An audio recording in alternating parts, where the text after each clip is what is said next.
নমস্কার, আমি রীতা চক্রবর্তী। আমি ঢাকার মেয়ে, বিবাহ সূত্রে খাগড়াছড়িতে আছি। আমি পুরান ঢাকার কবি নজরুল কলেজ থেকে অ্যাকাউন্টিংয়ে মাস্টার্স কমপ্লিট করেছি। তো করোনাকালীন সময়ে তখন ঘরে বসেছিলাম। সেই সময়ে আমি আবার এলএলবিতেও ভর্তি হয়েছি। তো বর্তমানে এলএলবি কমপ্লিট করেছি। কমপ্লিট করে হয়তো কিছুদিনের মধ্যেই আমার মার্কশিটটা হাতে পেলে আমি কোর্টে গিয়ে ইন্টার্নি শুরু করব।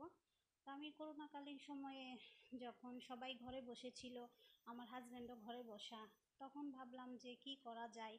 তো তখন চিন্তা করলাম যে আমি ছোট করে একটা অনলাইন বিজনেস শুরু করতে পারি। আমি আমার হাজব্যান্ডের থেকে তখন 5,000 টাকা নিয়ে আমি এই বিজনেসটা শুরু করি। আমার বিজনেস শুরু হয় হচ্ছে বেডশিট দিয়ে। তারপর আমি আস্তে আস্তে থ্রি পিস, শাড়ি, এগুলা আমি আস্তে আস্তে আমার প্রোডাক্ট বাড়াতে থাকি। তো আজকে প্রায় 4 বছরের বেশি হয়ে গিয়েছে আমি এই অনলাইন বিজনেসের সাথে যুক্ত আছি। তো এখন বর্তমানে আমার ঘরে বসে আমি সেল করছি। আমার প্রায় এখন 2 থেকে 3 লাখ টাকার মাল আমার ঘরে আছে এবং ভালোই আমি সাড়া পাচ্ছি। সবাই আমার বাসায় এসে দেখে নিয়ে যাচ্ছে। বেশিরভাগই আমার দেখা যাচ্ছে অফলাইনে এখন বেশি সেল হচ্ছে অনলাইনের তুলনায়। আর হচ্ছে সবাই বাসায় আসছে এসে, আর আমি চাচ্ছি হচ্ছে সব সময় চিন্তা করি আমি একটু লাভ কম করব, সেল বেশি করব, এটা হচ্ছে আমার থিম।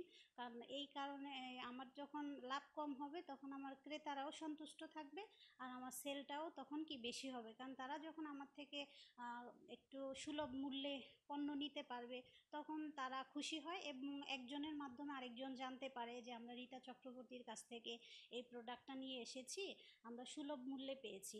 তখন তাদের মাধ্যমে অন্যেরাও আসে, যার ফলে আমার তখন কি সেল বেশি হয়।